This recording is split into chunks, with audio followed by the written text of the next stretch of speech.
George, this says page 3 and then it ends with an incomplete sentence, so I presume I'm missing a page. With the way it ends, it says, these policies and jail reentry plan form are available to the public via web link under item A. Oh, maybe it does say regarding A. Maybe I just confused you. Sorry. I'm good at that though. You're good. No more. If it stayed away, or it's still has. All right, we're live. Okay. I'd like to call the meeting to order. It is 9:05 on Thursday, September 26th, 2024, and we're meeting in downtown Honolulu. So first of all, I'd like to call the meeting to order and do the roll call. For Mike Town, Here. Mark Browning, Here. Ronnie Barra, There. Mark Patterson, oh, he's not here, and Martha Torney, I'm here. I understand that one of our commissioners wants to add an addition to the agenda. So Mike Town, can you please state that? Yes, perhaps it's my mistake, I'm not sure, but I wanted to get this whole issue of exoneration front and center. There's the, I think the ACLU has, I read some stuff and talked to them. And so at the right time, I would love to add that on. If not at this meeting, the next one, I prefer it at this meeting, briefly. Excuse me. I'm going to suggest, Mike, that we add it on right after number 5, which is the department's report, and we'll make it the 5A. Okay, and I'm not sure if people have testimony under number 4, public testimony, but it's not on the agenda, so I guess they can't testify. Thank you. Well, we just added it now, so now it is a agenda item. So the next, the next order of business is first to approve the August 15th meeting minutes. Do I have a motion for that? So moved. Second. So moved and second. All those in favor say aye. Aye. Any opposed? No, not opposed, so they're accepted. Okay, public testimony on agenda items. Kat Brady. I was wondering if Judge Town actually meant expungement rather than exoneration, because I know ACLU is working on expungement. Yeah, they both start with E, and my apologies. It's a big deal, and it needs a lot more due process. I stand corrected. Expungement and exoneration. There's the reason I say that there's a Supreme Court argument out of the Ireland case about a lot of that. Thank you. Okay, so Candace, I just need to ask your advice. Mike Town has modified what he wants to have added to the agenda to include expungement. Can I do that? Candace? Well, I'm going to assume I can since I'm not getting a response from. Sorry, no, you should vote on that. Okay, but we can discuss it and vote on it. Let me ask Candice. Candice, this is Ronnie Barra. Isn't there a test that you must find that it's not a substantial or whatever the language is to add to the agenda without not complying with the Sunshine Law? Yeah, I'm sorry. I mean, I don't think it's substantial, so I don't think you have to make a, but you can go ahead and make that announcement. Yeah. Okay. So what's the announcement I'm making now? This is not a substantial. Oh. Okay, so this is, Mike Town has amended his discussion point to be exoneration / expungement. And this is not a substantial change to the issue to the agenda. So all those in favor say aye. Aye. Any opposed?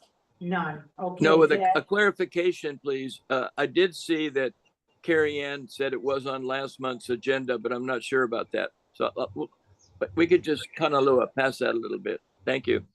Mike, it was on last month's agenda, but I think you had to step out, and so we weren't sure what you wanted to discuss, and so we kind of skipped it. So we can keep it on today's. Thank you. I'm wearing my mediator's hat today. I want everybody to be mildly happy or not unhappy. Thank you. And so again, this discussion will be just after the department's report. Okay, did everyone do approval of the minutes? Approval of the August 15th, I did that, okay.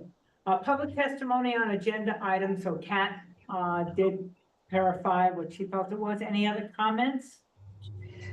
I have a question. I'm a new person participating. I guess I'm public, and I've never joined a meeting like this, and I want to know how it is that how I participate.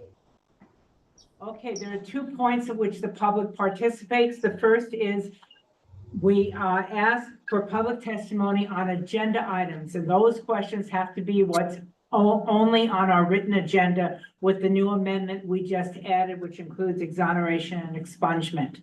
After that, the meeting itself only includes the commissioners unless we pose a question to an individual.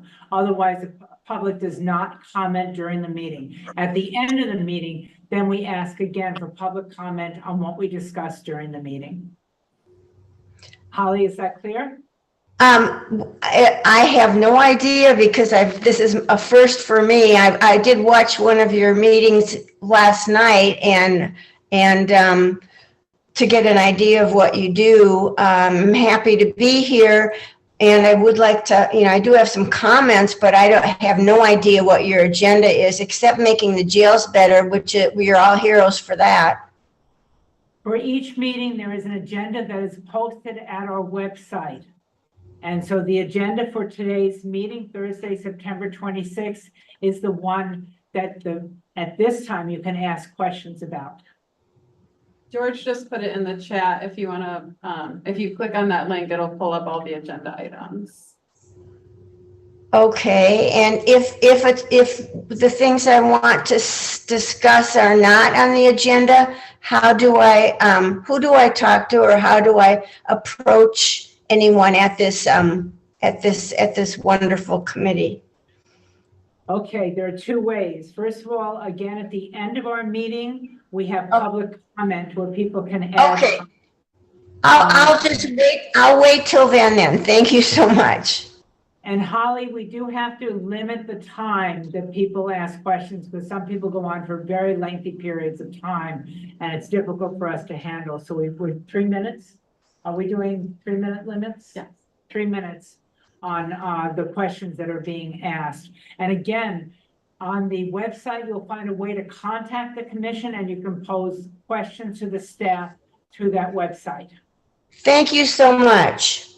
Okay. And Holly, George is going to put my email in the chat. That email goes to all of our staff, but me as well. So if you want to use that, you're more than welcome.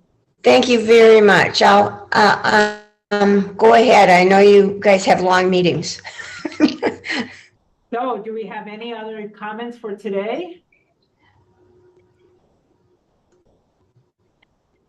Ron, you seem to have frozen. Yeah.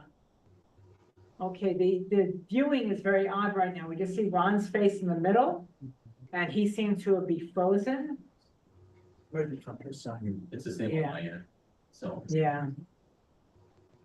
Okay, I don't see any other hands. It's just that I can't see everybody right now, so I can't tell if there are any other hands on.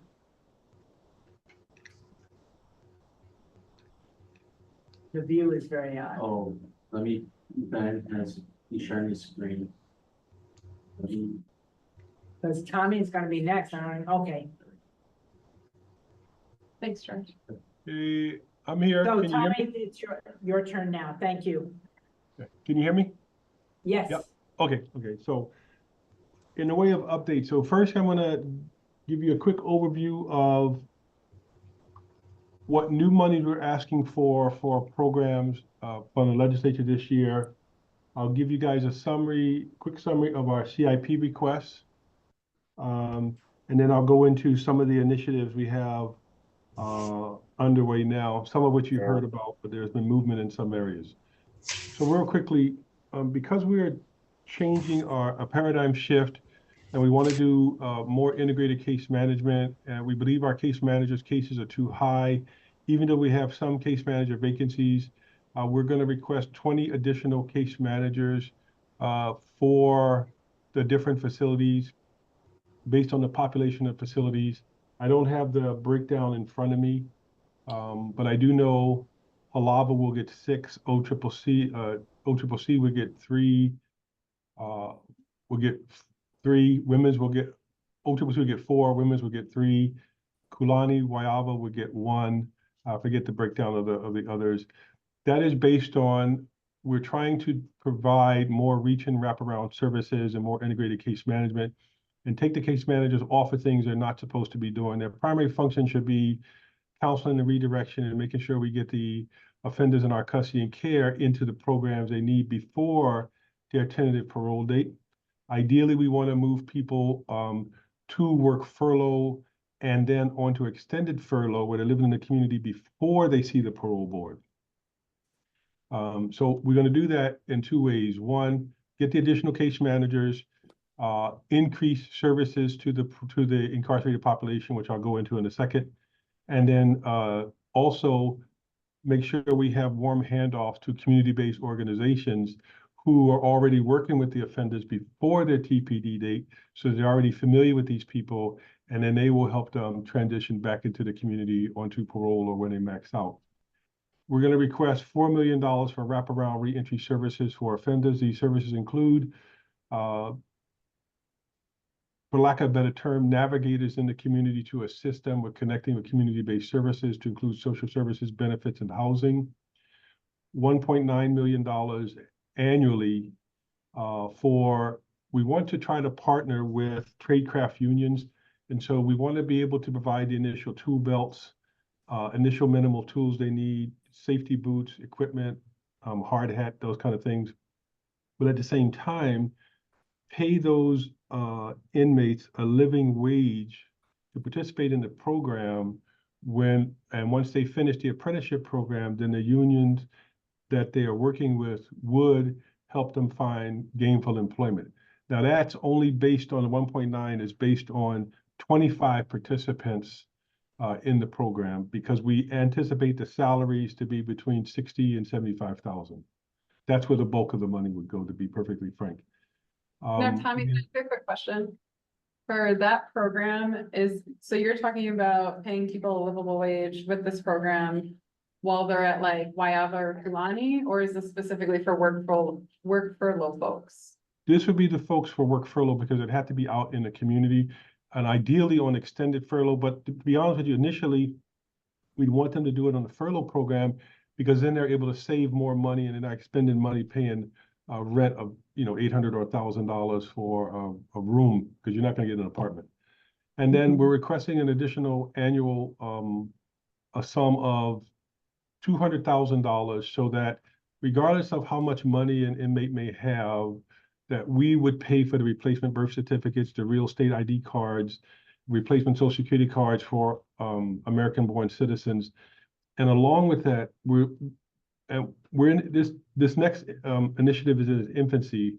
We're trying to figure out how we can identify those that come into our custody and care who are going to be with us long enough, who have a valid license, so we can set up a program where if their license is going to expire while they're incarcerated, we're able to get the license renewed before it expires. We got to figure the logistics of that out. Licenses are good for X amount of days. I'm not sure, the staff is checking on it now, where I think it's 90 days, but they're checking to see if you can renew within 90 days or 60 days, whatever it is of expiration, then you don't have to retake the tests. So we're trying to figure that out, because I think if we can get the licenses renewed before they expire, rather that is they provide a power of attorney, we take them down there, whatever, we're going to figure out the logistics for that. That ID alone is really good, because that goes a long way to help them with the transition. So any questions there before I go on to CIP? Yeah, what would be the caseload for the case managers, even with the increase to say OCCC or Halava? I'm sorry, I couldn't hear the first part of that. Yeah, you talked about asking for more money for case managers. Yeah, Yes. and my question is, given the fact that you're allotting three, I think you said 3 to Halava, maybe you can correct me, and 4 to OCCC. I'm trying to gather, have you guys figured out what the caseload would be for each of those individual case managers at that point? Yes, yes. Halava is well over, well, Halava is a little bit under 100 because we had a temporary surge. We sent 300 plus inmates to the mainland because we're repairing 2 dormitories, electrical and lighting. So that's a temporary surge on the mainland where we have about just under 1,100. Once those repairs are done, those 300 plus inmates, about 320, I believe, will be coming back to Halava. And so that'll be in the next 60 days or so. So we believe once those inmates come back, and that's going to take us a while to get these case managers online, but if we can lower the average caseload for each facility's case manager to a more manageable level, then we believe they can do more with that smaller caseload than they're currently able to do. But at the same time, we want to make sure they're not doing stuff that's not case manager oriented, like deliver mail, delivering a store order. That's not something the case managers should be doing. They should be concentrating on working with the offenders and the families on getting them to get through the programs they're supposed to get to, and then connecting them to the services and work with our reentry office to make sure that the inmates are ready for not just the programming, but they're ready for parole with respect to the documentation they may need, to the connectivity to the services. And that's where our reentry coordination office comes in at. I hope that answers your question. Yeah, I totally agree with you, and I appreciate what you said. I think the question I really am sort of zeroing in on is the increase to 3 to 4 case managers enough to deal with the population that you're going to have to allot to each case manager? If we get the $4 million I mentioned for the wraparound reentry services, the case managers will be working with the folks we contract with on the outside that would help with the connectivity for services. We think, one, the private sector would be able to do that more efficiently than we would. And 2, we think that's an ideal handoff because we would have a contract in place. They would already start working with the case managers and the offenders before they came up for parole. So we think that warm handoff would help that processing, maybe trying to close some of the gaps we have.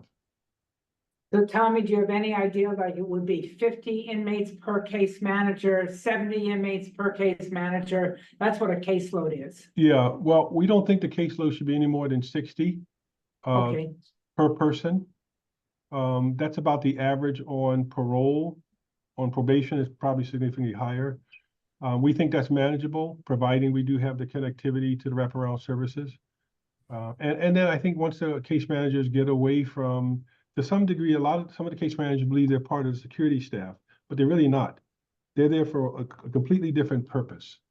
So I think at the last meeting I mentioned to you, we're considering a reorganization, which would be to move the case managers under the rehabilitation side of the house and maybe create a case management division, for lack of a better term, that would provide them upward mobility, but at the same time, that would put them with the programs folks who they should be working with more closely than the security side of the house. thank But if you. you want to, what I can do, if you want, I'll have the facilities provide us with the current case management numbers, authorized case managers versus vacancies, and then what the caseloads are now. You can compare that with the 20. I'll give you the breakdown of the 20 and you can see how that pans out. Yes. Yeah. That'd be great. And All right. we certainly can support you in your budget request. I know hiring is very difficult and I wish you luck in Thank you. find the right people. So, OCCC planning an update?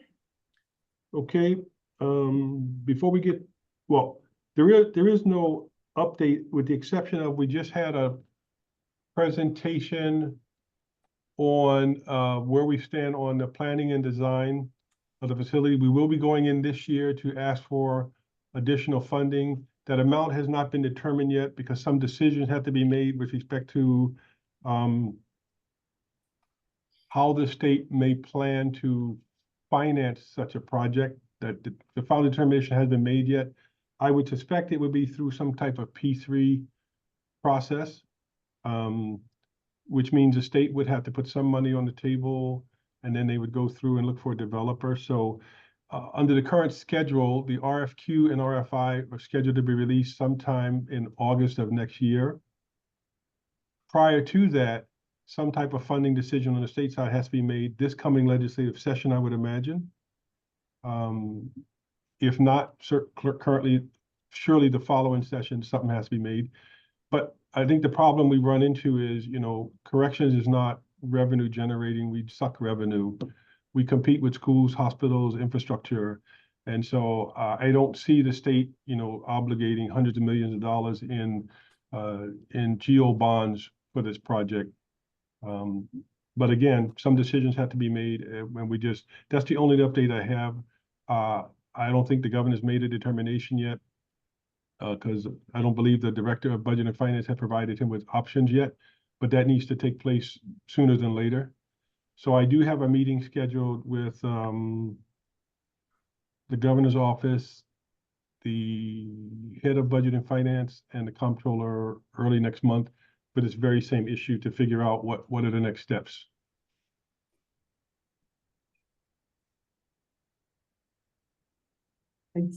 That's the only update I have for OCCC so far. That decision, PPP versus bonds, is a very important decision. And just seems to be getting pushed forward again and again. I know every year we delay the project, we add $50 to $80 million in construction escalation costs to the project.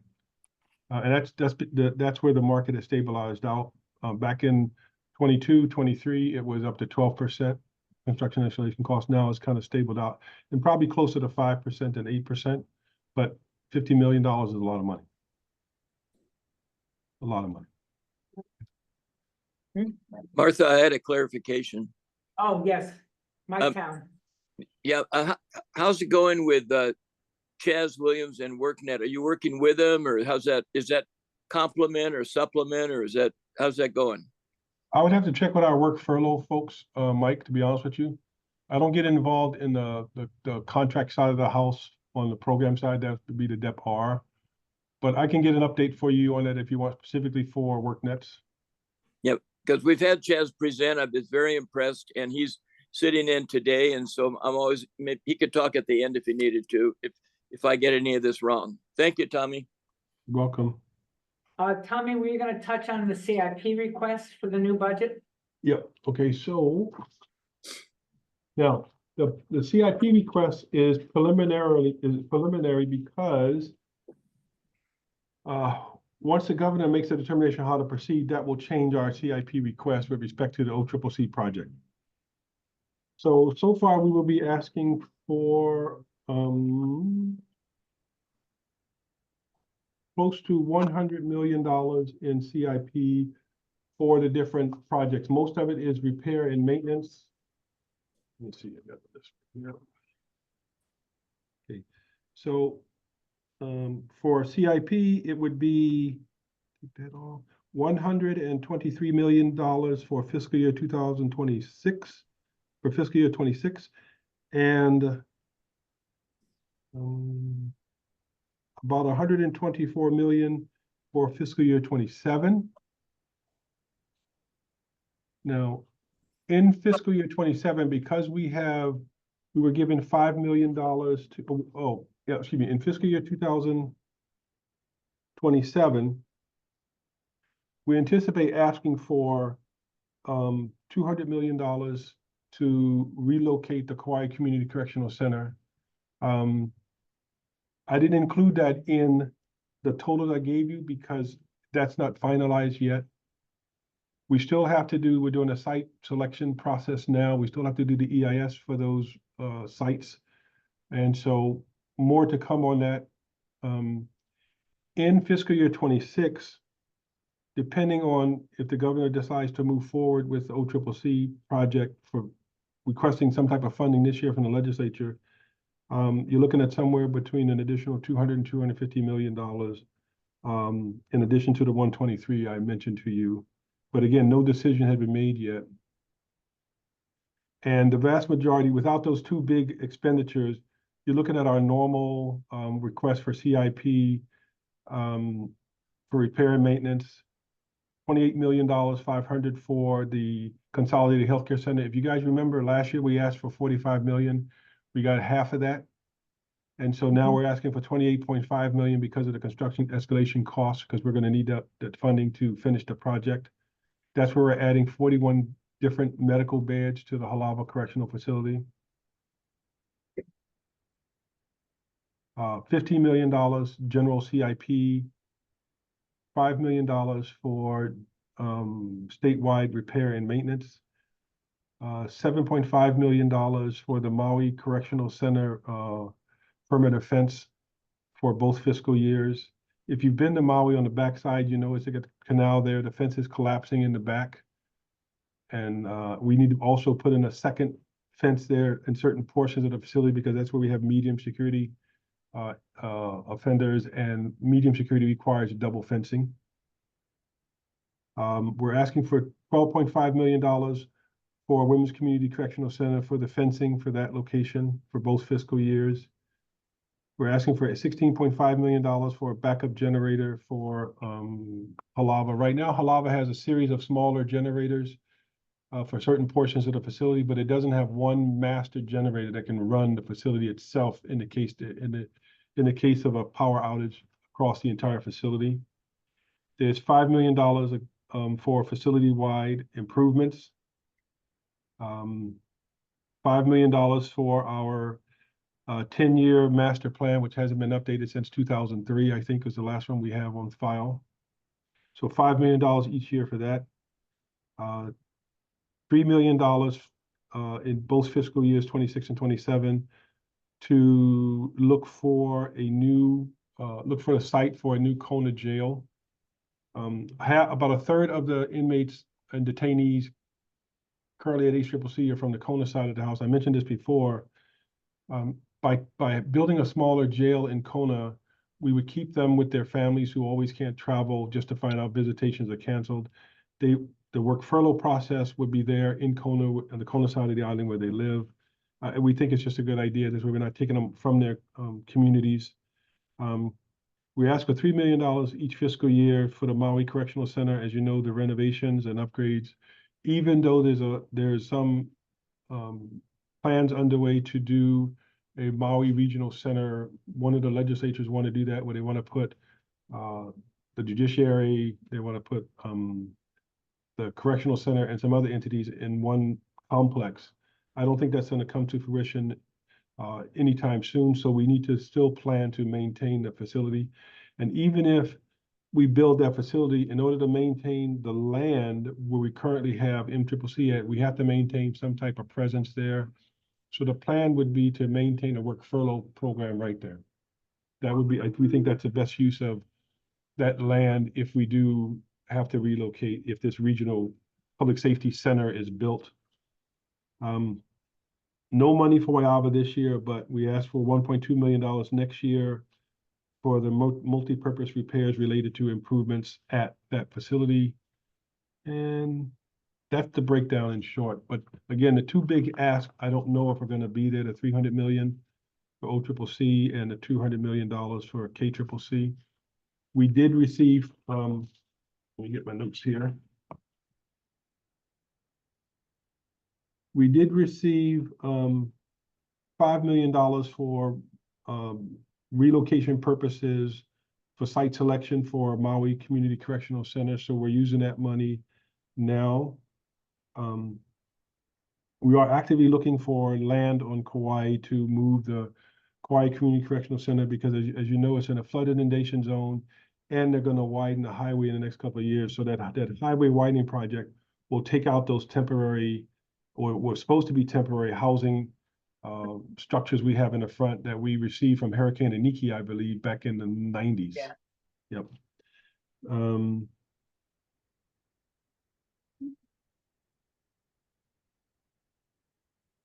I mentioned the surge that we sent inmates to the mainland because of repairs, but as soon as those repairs are done and we accept the 2 dormitories back from the contractor, we're going to bring those 320 inmates back. That's going to take the numbers in Arizona down to about 710 to 730, somewhere in there. That's where it's been for a little bit. We are looking at extending the time from when we return inmates to the mainland. Right now, we're returning them around 36 months beforehand, 24 to 36 months, but because we have so many minimum security beds open at Leiopapa and Kulani, we're looking at our policy to see if we can make that 48 months, providing they otherwise qualify. And if we bring them back and they are minimum custody, we put them in the minimum security facilities. That way we'll slowly reduce our footprint on the mainland and fill our empty beds here. And we need the inmates here, to be honest with you, because both of those facilities are work camps, Kulani and Leiopapa. And we're seeking, like I told you, we're seeking additional funding for OCCC. So that's where we stand. In addition to the CIP money, we have other funding requests that we are submitting that comes to about $10,900,000 this fiscal year 2026 and for 27. And that's for a variety of things, for new positions, inmate clothing, some smaller level maintenance and repairs, things for the inmates like televisions, to mount on the wall, replacement toilets, replacement sinks, combos, computers, things that we need every day just to operate. So those are separate than the CIP requests. In a Tommy, nutshell, go ahead. I was just gonna ask about the WCCC kitchen. Do you already have funds for renovating the kitchen or expanding the kitchen there? We have some funds. We didn't get everything we asked for. So we're going back in to ask for the additional money. So we're doing three major projects coming up with the OCCC. First is the kitchen and the laundry. So those are gonna be 2 separate projects, and then the fencing.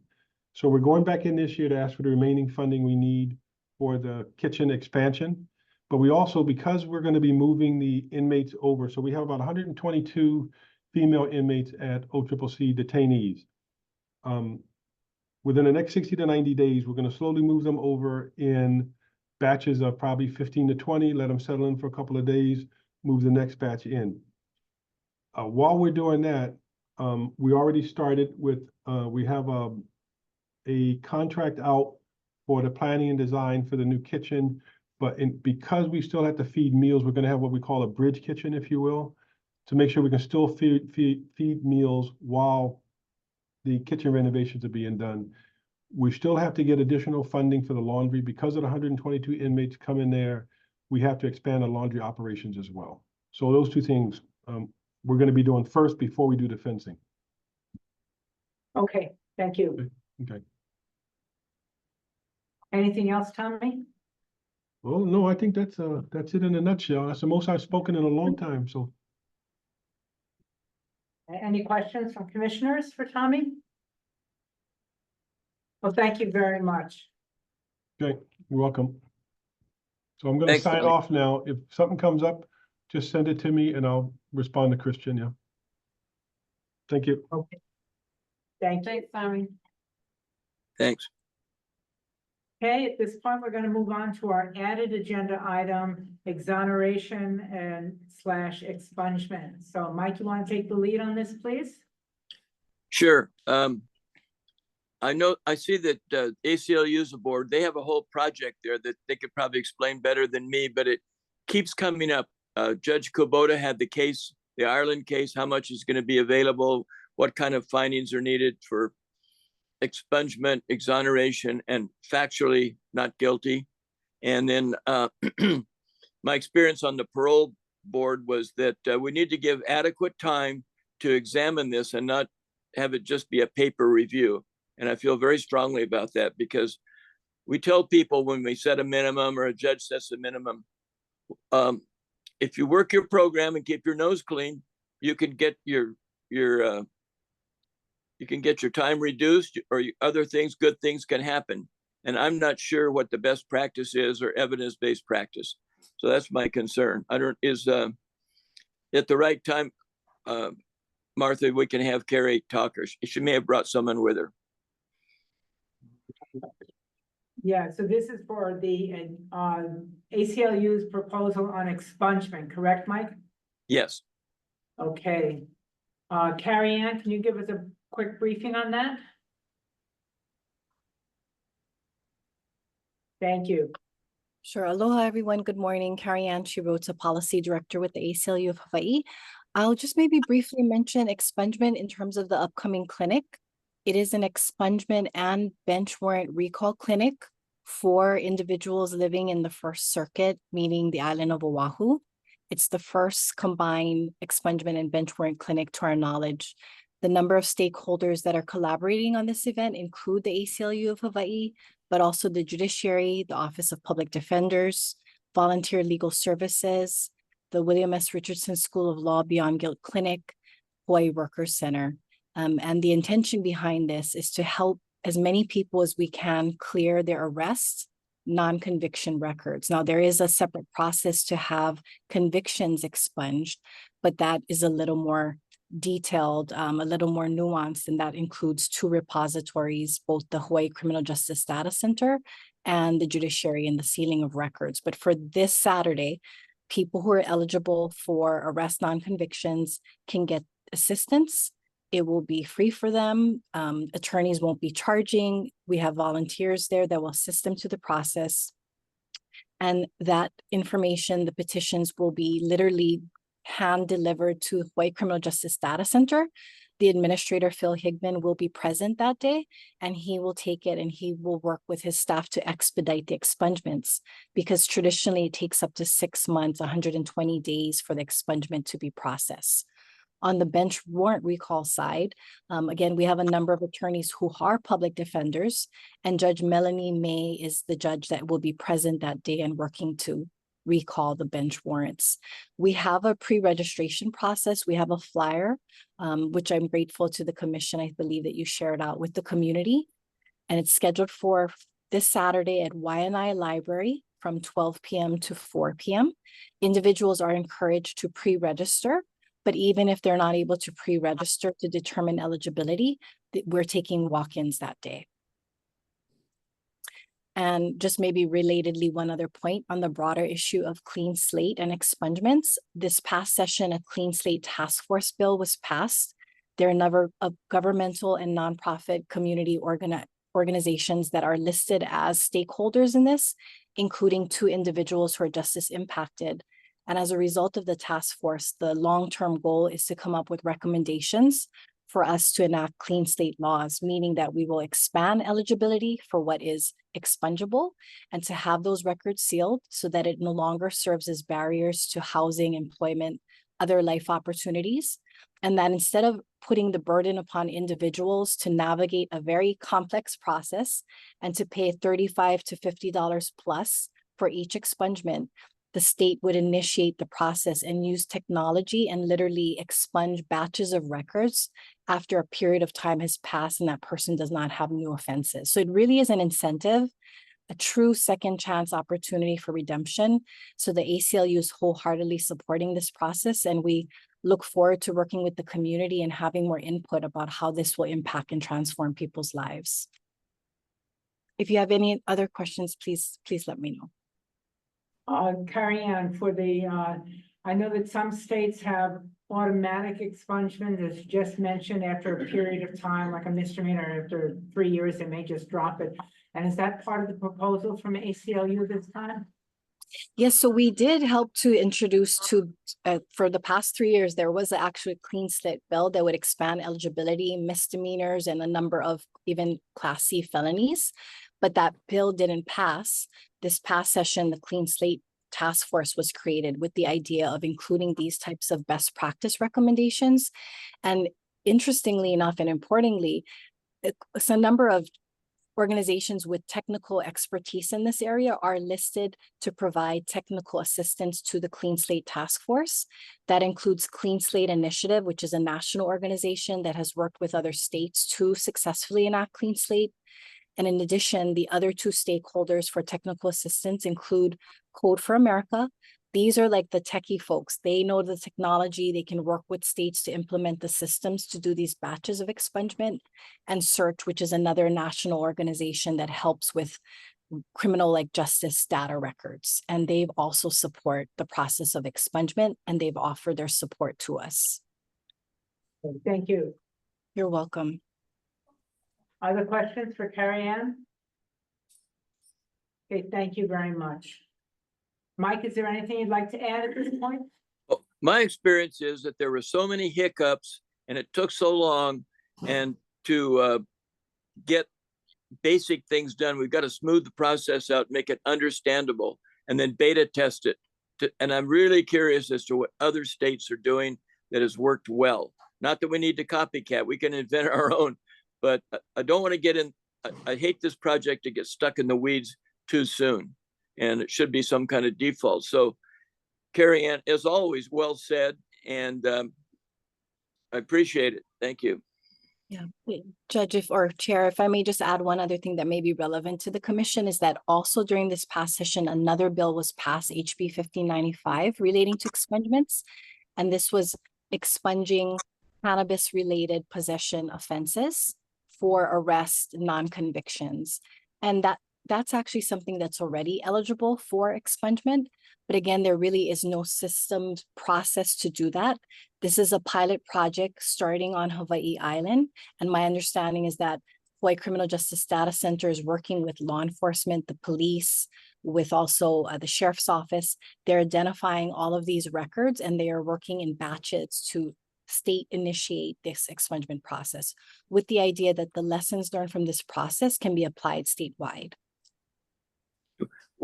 One clarification too, I'm understanding that with all the attention, all the resources on West Oahu, given the tragic events there, that understandably the police are there, but if you stop enough people, you're going to find bench warrants, and people either don't know them or and then it becomes a matter of officer discretion. So hopefully you'll work with the police department. And I know there's some very good leaders in the police department that don't want every I dotted. They want to use discretion. And I mean that. Police don't have to be unnecessarily on these bench warrants, lock people up. If you stop 100 people, how many of those are going to have bench warrants or either didn't know it? So that's just FYI from the community. I got those calls periodically. I got a question from Mike and Carrie Ann on bench warrants, outstanding bench warrants. Do they eventually have a timeout date that if they haven't been served in 2 years, so they're just there forever?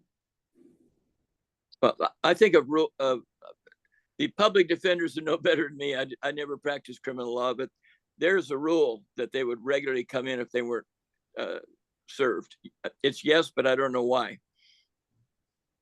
So I would clarify, I can follow up with the public defender's office and report back to the commission, because that may vary compared to the past. But I will note, I think it was maybe a week or 2 weeks ago, there was an article in Civil Beat or the Advertiser that highlighted that there were a number of essentially arrests that are occurring for outstanding bench warrants, and they listed some of the offenses, the underlying offenses, and it noted that some of them I think were like traffic related low-level offenses. And so for us, it really is important that it's one thing to have a clinic, but we know that we could change this practice by rule, by consensus collaboration, or even by legislation. So we are looking at that big picture. And we see the clinic as a sort of a harm reduction measure to help people in the interim, but clearly we need more systemic solutions to address these concerns from Judge and all of you. Yeah, a few years back on Big Island, when I was still on the bench, we met with a prosecutor, public defender, and we did recall old bench warrants, because you'll be surprised, you've got bench warrants outstanding for 20 years plus even. And so it came down to identifying the type of crimes for which the bench warrant would be recalled. And there were a lot of traffic offenses, contempt cases. And basically what happens is, 5, 6, 7 years, person stopped on a traffic stop, a warrant search is run, person for the traffic stop now is taken in custody based on the bench warrant. So what we did was we identified the date, first of all, say 10 years out, all traffic certain type of infractions. Omnibus bill recall, and the prosecutor, public defender, the judges, we all got together, signed an omnibus order recalling all those warrants. And certainly the police were informed. And so that helped clean up the backload of service on the bench warrants. And certainly, like I said, and it's been brought up with Mike and even Mark here, and you know, it is really an injustice for people who's just going about their daily lives, and all of a sudden, the police run a warrant search, and a warrant comes up 5, 10, 15 years ago, and they're arrested. And this goes to again, jail overcrowding. And that's what I bring it up, right? It's another solution to reducing jail overcrowding. Basically, if these people aren't arrested, and certainly it helps the police, it helps the courts because they have to be brought to court when they're arrested. And anyway, these folks aren't prosecuted. Yeah. Because it's so old, right? So it's a good project, and I commend you folks for going about it. And like you said, maybe certain guidelines can be established so that this can become a statewide project. Or certainly, it is not only a circuit problem, it's a statewide problem. And you know, I would dare to say even other states, check out the standing bench warrants. We probably got some warrants older than, I won't say you, but you know, a long time out there. So thank you for going through this. I'll just reiterate and confirm that it is a state problem. You know, having been the chief judge for the First Circuit, I know that we did the same. And our population is exponentially bigger than Big Island. So therefore, the number of bench warrants going back many, many years reflected that fact. And I agree with Judge Ibarra in terms of what you're doing is fantastic. I will just state and note that going back, getting together in each of our circuits to have and set up a process that went through years and years of bench warrants to clear is not something that is required by law, as far as I know. And secondly, there is no institutional check.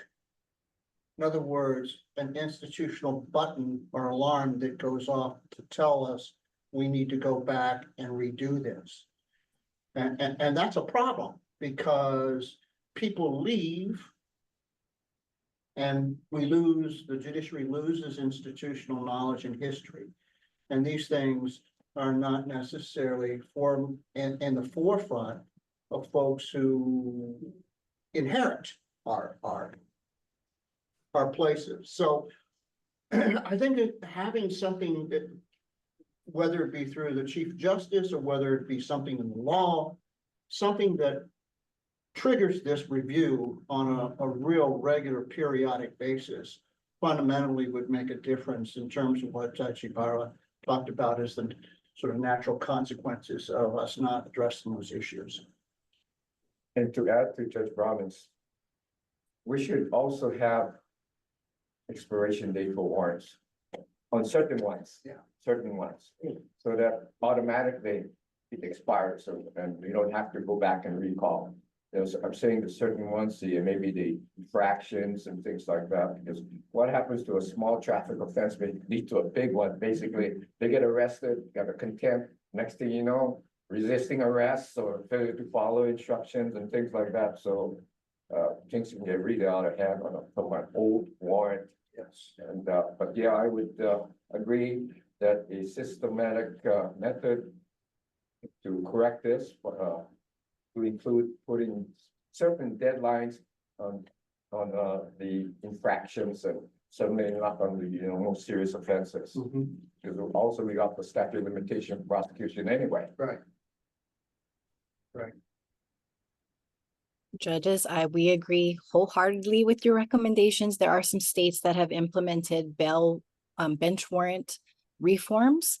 But what you're suggesting here is that it does not always require a legislative remedy, that there are actions that the judiciary can take internally in terms of processing rules or enacting rules to change the practice and to sustain it for the long term. And so I'm really elated to hear that you're interested and supportive of different approaches to reach the ultimate goal, right? Which is to decrease the number of people who are unnecessarily going into our jails where it's already severely overcrowded. Well, Thank one other thing here, Martha, can I jump in? Of course. Yeah. On probation, many times there's probation set-asides or recalls, and Ed Harada used to come in under Rule 9. They don't get served and brought in right away, but more importantly, they shouldn't even recall probation if the people have been doing well for be it 6 months, a year. I saw some probation revocations where people were 5 and 10 and 15 years on probation. To me, that's an outrage.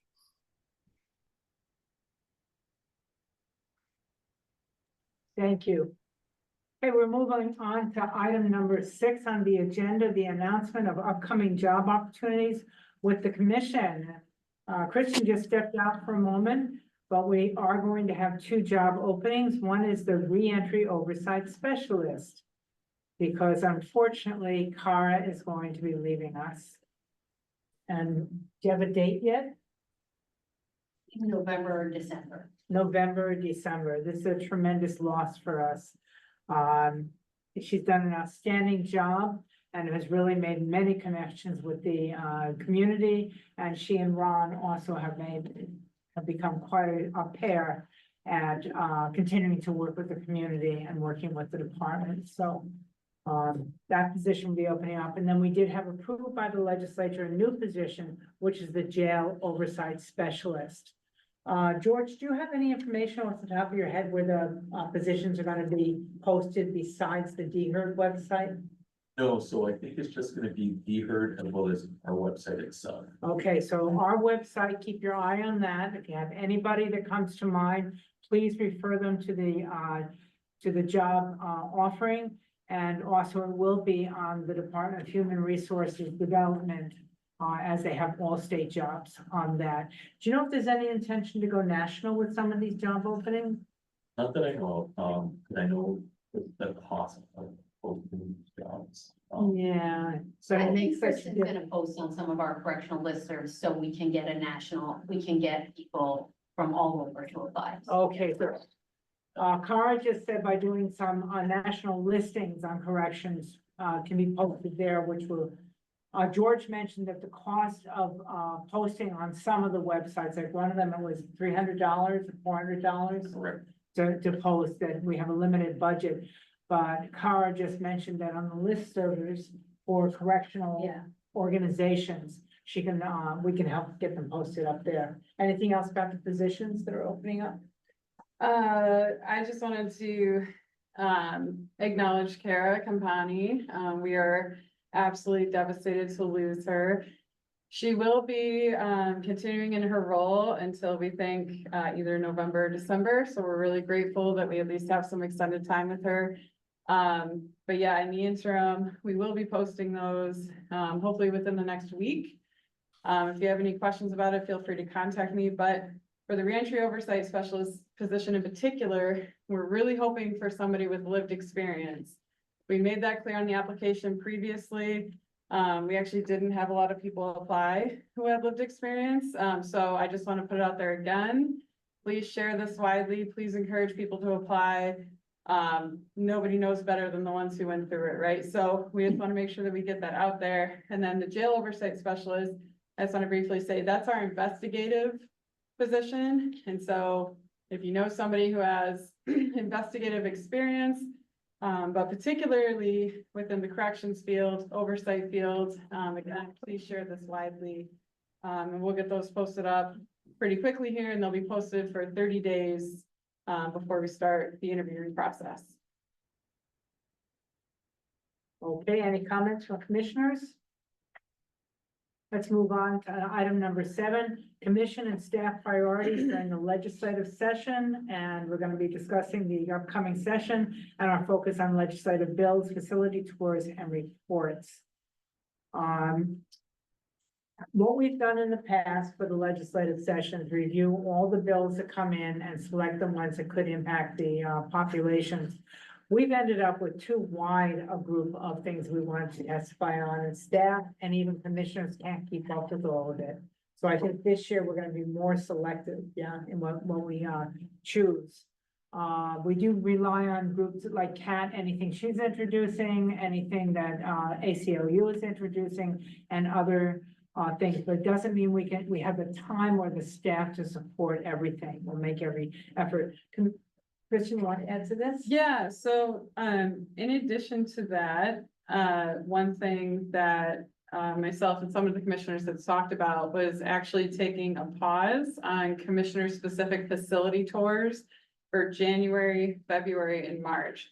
And the intention behind that is so that we can be more focused on getting some of this really important legislation through, making sure that we're there at the Capitol to participate, to talk with legislators. And so I just wanted to check with the commissioners to make sure that you're all okay with that. I do want to clarify quickly, just because we would be taking a break from the commission specific tours, that does not mean that the staff would not be in the facilities, right? Like the staff will continue to go into the facilities. I will most likely be training people during that time, so we will be in the facilities a lot. So it's just the facility specific tours and the reports that come with those, we would be paused for January, February, and March. So as long as the commissioners are okay with that, we can start getting the schedule set for our 2025 calendar year. I would entertain a motion for carrying on what you said about suspending our tours of the facilities during the legislative session. So moved. So moved, second? I'll second. And second, so all those in favor of suspending facility tours for January? Aye. Aye. Aye. Any opposed? None heard, so this will pass. We won't be doing tours during that 3-month period of time. And again, I have to really commend Kristen and Mark Patterson with the wonderful work they've done with the House. We have a lot of support coming from members of the House, and it is attributed to the work that they have done. It's been harder with the Senate, as many of you are aware, and very frustrating at times for Kristen, because she makes every opportunity to open those doors, but some of them remain shut. And so I'm sure that they will continue to work in that area. And any help we can get from you folks in winning over more senators, we would appreciate. Okay. Any more comments from the commissioners on the legislative session? And so probably, and we may have an extra meeting in January after we review the bills that are being introduced and have whittled them down somewhat. We will be presenting them to the commission to vote on which ones they want to take a stand on and what that stand will be. Sure. Okay, so most likely in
Are we back on?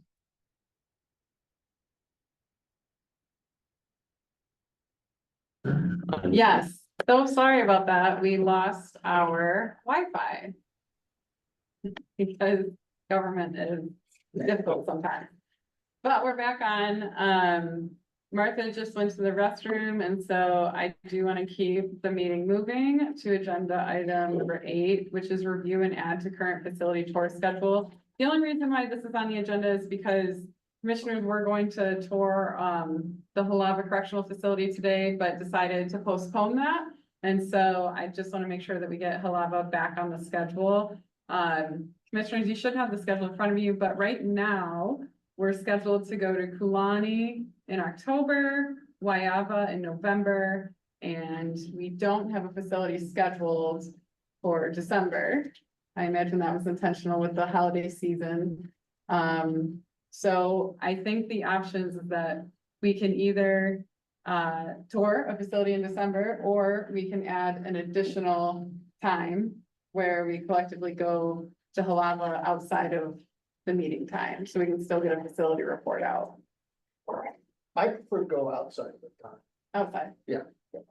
I mean, I think that gives us a little more flexibility in terms of dates for people to be able to participate. Okay. We're talking about lava, right? Yeah. So Martha, I was just talking to the commissioners about the upcoming scheduling tour, because we had a break in December, which I think was intentional with the holidays. So I basically said we can tour in December, or we can add an additional time frame for all the commissioners to go to Hawaiʻi. And one of our amazing commissioners suggested that we do an additional date to go to Hawaiʻi. That's a good idea. And we gotta make sure that Mark Patterson is here because he worked at Hawaiʻi and he helps a lot with Yeah. that to us resident. Definitely. So, that's fine with me. Okay, great. Do So we have to have a motion on that or anything? I don't think so. I don't think so. But I'll work with all of you for scheduling to make sure that we get that in. And then during one of our future meetings, we'll be discussing the Hawaiʻi facility report once we go. Awesome. Thank you. Okay, so, number 8, we don't need to do that. Review and add to current facility tour schedule. We just did that, Yeah. yeah. Just do that. Okay, so now it's the time for the overview of the monthly oversight coordinator report. So Kristen? All right.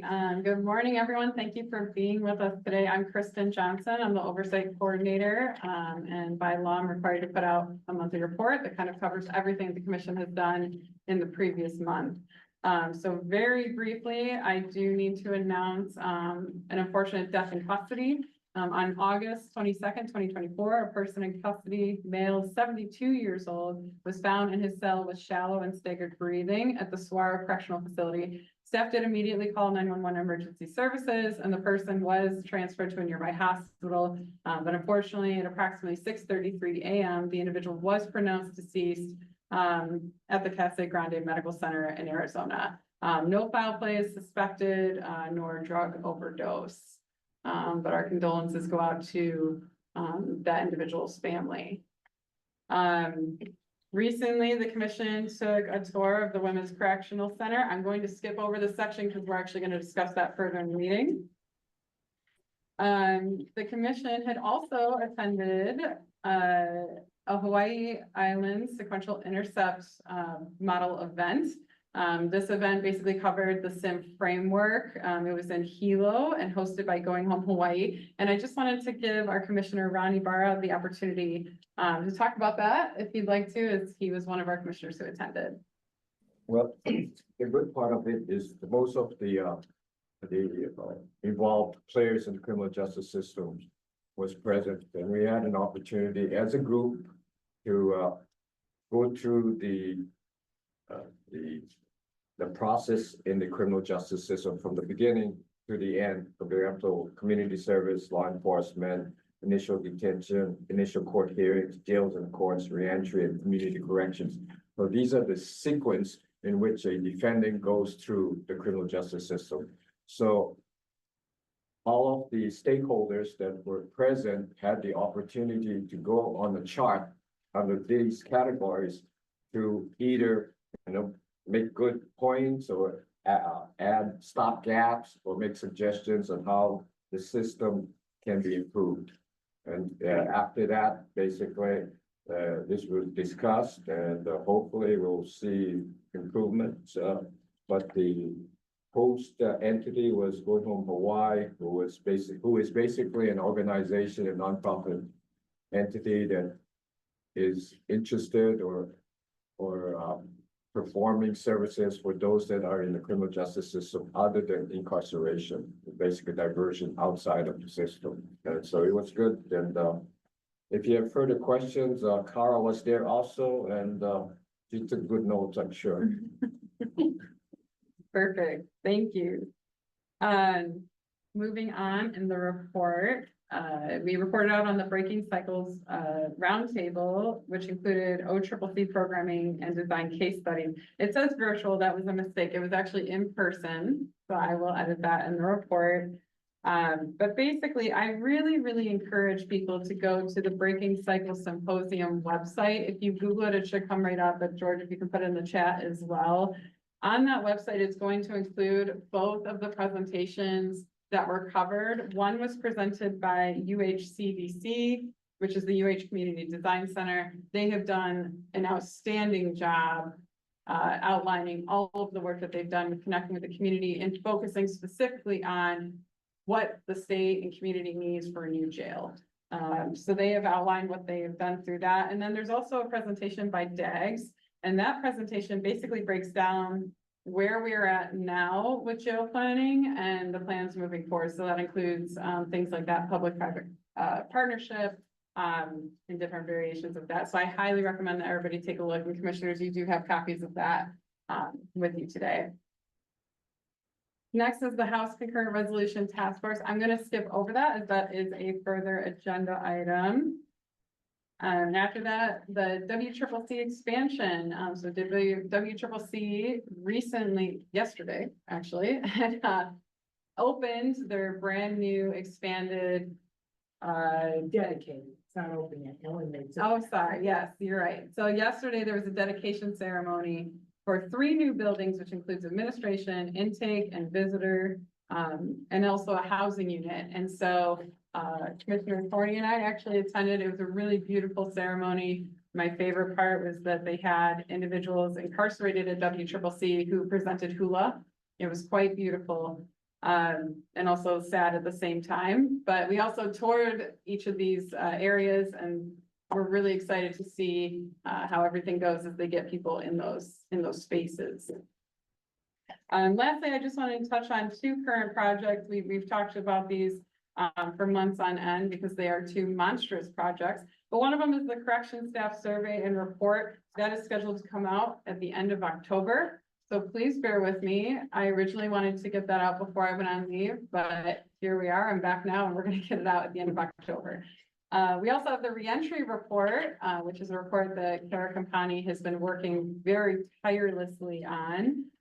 That report is going to cover much of what is or is not happening within the reentry law.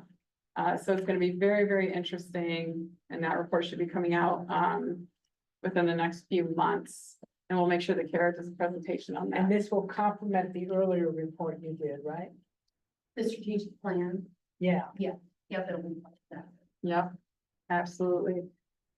And then the end portion, nothing too exciting. It just covers the expenses for the preceding month and then general office information. And so again, if you have any questions for us or comments that you'd like to share outside of the commission meeting, you're always welcome to get a hold of us. George had put our email in the chat earlier. And other than that, we can move to the next item. If there's any questions for Kristen? Small question. Kristen, was Lauren Walker's restorative justice crew part of the women's presentation, or was she not there? She was not there. Yeah, to me, she's excellent. So thank you. Not just to you, she is excellent to a lot of people. But I was surprised. I was hoping to see her. She wasn't there. So our next one will be the overview of the Women's Community Correctional Center Facility Tour and Report. Here we go. Yeah. All right, so George, if you can put that report in the chat. So like I said, the commission had toured WCCC after last month's commission meeting. And so this report is going to cover, the commission's notes from that tour. One thing that I want to highlight is you will notice if you've been following our facility specific reports in the past, you'll notice that they've gotten a little lengthy. And so this report is significantly shorter, and the intention behind that was to make sure that the commission is following up on previous recommendations that were made. So we don't make recommendations, put them on the shelf and forget, making sure that we're following through like that. And then add in current concerns, but really keep it to the top, most concerning pieces. And so we're just trying to be a little more focused. This kept the report to 2 pages, which is significantly shorter than previous reports. But I do want to touch on at least the previous recommendations. I have to say that WCCC has done a really, really outstanding job at taking the commission's recommendations very seriously. And so the first recommendation was to review the new construction plans for Building A, which is secure housing, and implement as many therapeutic and rehabilitative spaces as possible. One of the concerns when the commission originally toured was that it was painted brown. It was very surprisingly dark and dreary for a brand new space. And so the commission recommended repainting it, and they did. It's very bright now. It's much different than it was before. So very happy to see that. And additionally, we wanted to mention the Women's Prison Project, who funded a new mural that is beautiful. And they are also looking at other murals that they can add and considering additional outdoor spaces for in-person visitation, and also for the women to be able to get out and see grass in general. The second was to secure desperately needed funding for facility updates. The medical spaces, infirmary, and kitchen have been upgraded. The commission was very impressed with the amount of changes that occurred since last visit. The bathrooms in Ahiki College are still in need of renovation. It is a little rough, but the commission was impressed at least by the progress that's being made, and they are continuing. I want to make some comments about that. The kitchen, when we were there last time, is the worst condition that I'd seen in any kitchen since our OCCC was first sued in 1984 over conditions. It was in terrible condition. And on that date, there was only one cook present in the kitchen, and he was not there when we were in the kitchen because he had to deliver the food to the different housing units. And this time they did have more staff there, but the supervisor, the kitchen supervisor, said getting staff to report to work is still a problem. Not all those positions are filled, and for those that are filled, they said it's still a challenge. People very often just don't show up for work. But the kitchen was so much cleaner than it was last time, and all the rat traps and stuff were gone, which I was happy to see. Also, the infirmary, when we were there last time, the infirmary was one large room that originally had 4 beds in it, and one half of the room was leaking and had towels on the floor and mold on the ceilings. That was all completely repaired. When we were there last time, there was one woman who was living in the infirmary because she had just had open knee surgery, and it was not a condition anybody should be living in. Totally repaired. You wouldn't even recognize the room. So we're very impressed with the warden does take these recommendations very seriously, and these were substantial changes that we saw. Yeah, absolutely. The next recommendation is to ensure appropriate access to the law library. The commission didn't note any concerns or receive any complaints about the law library access. Obviously, this is still something that, if anything comes up, we would double check, but it was good to hear that things seem to get better there. And also, as the Department of Public Safety, Corrections and Rehabilitation plans new facilities or housing units, they should consider following the same plan as the reimagined Ho'okipa Cottage, as that was a very beautiful space that they rebuilt. This covers statewide facilities. This is an ongoing recommendation that will continue to follow with any type of new buildings or construction. And lastly, to continue and further the current trajectory of leaders at WCCC. We were really impressed with WCCC and trying to be very creative. They have an honor dorm, which I believe is the only facility in the state that has that. They also have kickball and volleyball competitions that the women are very excited about and also very competitive. And there's also a space currently being renovated into a gym. Much of the funding projects have been supported by the Women's Prison Project, but obviously these couldn't happen without the support of the warden at WCCC, so we really appreciate Warden Nomi. And the only drawback on that one space being converted into a gym is that it's located in Ka'ala Cottage, so it's presumed that only Ka'ala inmates would have access. It wouldn't be open to everybody, but still it's a very large space that is being converted. Yes. Now to the current conditions.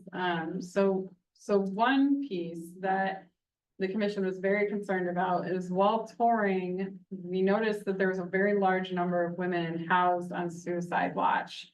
As we were going through and talking to the women, one individual had told me that she had been on for over a month. She was asking me if I could help get her off. And obviously I told her, you know, I cannot, that's not my role. But when I talked to the staff member who was conducting the suicide watch, that one-on-one observation, they told me that she really only needed to be on there for a week. That they were surprised that this has continued on so long. So as we continue to ask the why behind that, we found out that WCCC did lose their psych doctor. And once that happened, which was in February of 2024, it's created a serious backlog for not only mental health services in general, but also those who are placed on suicide watch. There's hesitancy to let them off. There are 2 telemed doctors who work with WCCC right now. They're very, very limited. They see patients once per week, and they don't just see the suicide watch patients, they're for the entire facility. So again, it creates a serious backlog. And then in addition to that, some staff had shared with me that they think that the telemed doctors are hesitant to release individuals off suicide watch because of potential liability. And so what happens is that these individuals are stuck in one room, you know, with a one-on-one officer, but the officer, at least currently, isn't trained to really talk and you know, help them through their day, right? It's more just that one-on-one observation. And so they don't have access to phone calls, they don't have access to visits, they don't have access to mail. I mean, just so many things that if it was a normal short-term, you know, crisis intervention, that's one thing, but this is going on for a significant period of time. In addition to that, there are some individuals in suicide watch who have disciplinary time just waiting for them. And so the individual who I spoke to who had been in suicide watch for over a month, she was very concerned because once she was released from suicide watch, she was going to need to spend 30 days in administrative segregation. And so what she shared with me was how difficult it was to feel so isolated and then know that she's going to have additional isolation coming. So More severe isolation. correct. And because in the suicide watch, first of all, I want to clarify, the suicide cells, they're not part of the infirmary, they're adjacent to the infirmary, and so they're all in cells. But there was one-on-one on each one of those cells, so they did have someone to talk to, someone to watch. And once she goes into admin seg, she's not going to have that anymore. Right. It's going to be very isolating. Right, so with that said, the commission had put out one recommendation for this report, which is to immediately prioritize hiring a psychologist for WCCC. And in the interim, maybe even have other facilities assist with assessing the individuals on suicide watch and really work with the staff who know them, who are there, the nurses, to potentially try to release them. Additionally, we said the facility should consider limiting or eliminating the requirement for disciplinary segregation for those who have been on suicide watch and have already spent a significant period of time. And so we said 2 weeks or more. Obviously, this would be up to the facility, but I think it's really important to consider that when we know the devastating effects of individuals being in isolation. Can I add one thing? Yes. I mean, I would also add that they completely reevaluate their procedures and how they deal with somebody who's on suicide watch. I mean, what they're talking about, at least what you described to me, from my own experience as a judge, but also just from a common sense life experience, seems so counterintuitive and probably increases the level of an individual. It doesn't help that person who's having mental health and emotional issues. It aggravates. And I don't understand why they would treat anybody that way who has those issues. So I'd ask that they have a psychiatrist, a psychologist, somebody who's a mental health professional, totally be evaluating how they do things. Yeah. That's a great recommendation. Mark, can I jump in? You there, Mark? Yeah, sure. Yep, there's a legal term called jurogenic. It's the harm caused by the care, or iatrogenic in medicine. That why do we make things worse when we're trying to help someone? It's that counterintuitive is the fancy word, but it's just not. It's just ugly, and I agree with you. Yeah, and maybe I missed it, but I don't understand why, at the very least, they haven't reached out to the Department of Health and their psychiatrists, psychologists to assist in addressing this issue. I mean, speaking just from my experience, and Judge Town can speak to it too, is in the youth facility when we have significant help from the Department of Health. And I don't know what sort of the governmental relationships are and how they intertwine, but certainly as a fallback, if they have this gap, Department of Health should intervene. Mm-hmm. You know, it was very discouraging to hear that these telemedicine doctors were reluctant to release people from suicide watch because they felt they didn't have enough information or enough knowledge, but it really was the liability they're most concerned about. And suicide watch in correctional facilities is a very serious subject. It is, people are traditionally isolated. Right. And that's sort of, and they are watched very, very carefully. And that's, again, for liability more than anything else. Well, I think we missed the point. The fact that the telemed guys are saying that they don't have enough information to make that call sort of speaks to me that they don't have the information to really help these people in the first place. Mm-hmm. You know, that begs the question. It's just, what is it that they're supposed to be doing? If they don't have the information, it's not working. Do something about it. Yeah. I agree. This is definitely one that we're going to continue to follow up on. Kristen, Yeah. I won't be able to be at Kulani, and I've been there many times before, but when we do these tours, do we talk to the head doctor or the head psychologist or psychiatrist who's physically in the facility? Usually? Yeah, usually, yeah. And that, I mean, that's important. I understand that they may or may not want to be, retaliated against, but my experience, these doctors are they want to cure people. They don't want to make things worse. So I hope that we make that, and I guess it is part of our protocol, but that's good. Yeah. I do want to be clear, the doctors and the nurses, and frankly, the uniform staff, they were the ones who brought this issue up to us. Yeah. They were extremely concerned. They don't want these individuals in there. The other piece that I didn't mention that is in the report is that it takes an immense amount of manpower to have that many people on suicide watch, because you have to have an individual corrections staff, a uniformed staff member sitting in front of the cell 1-to-1. So when we walked in that hallway, when I tell you it was filled with people, I mean, we were confused when we first walked in, right? So I do want to make it clear, I think that the medical staff, the mental health staff, and the uniform staff, all at WCCC are very, very concerned. And I think that they have continuously tried to bring this up. I just don't think it's, I think it comes down to claiming that it's solely a hiring issue, but, as the commissioners have brought up, there's potential other actions that can be taken to alleviate this concern. And again, if someone is a state employee hired by one of the facilities and working in one of the facilities, they have protection from the state should they get sued, where these telemedicine doctors do not have it, and that will contribute to their reluctance. We're releasing people who may subsequently commit suicide in their homes, in their dormitory or whatever. So, there's more involved, so. Yes. And additionally, this was an issue that we did sit down with the warden after the tour, and speak at length about. And so I'm sure, since our tour, she's tried to make some movement as well. We're very impressed with the warden at WCCC. Okay, any other questions from the staff from the commissioners concerning this issue? Amanda, I do see a hand raised, but you can't talk until the end of the meeting, if that's okay. Thank you. Now, the next will be the overview of the HC 23 task force completion of meetings and next steps. Yes.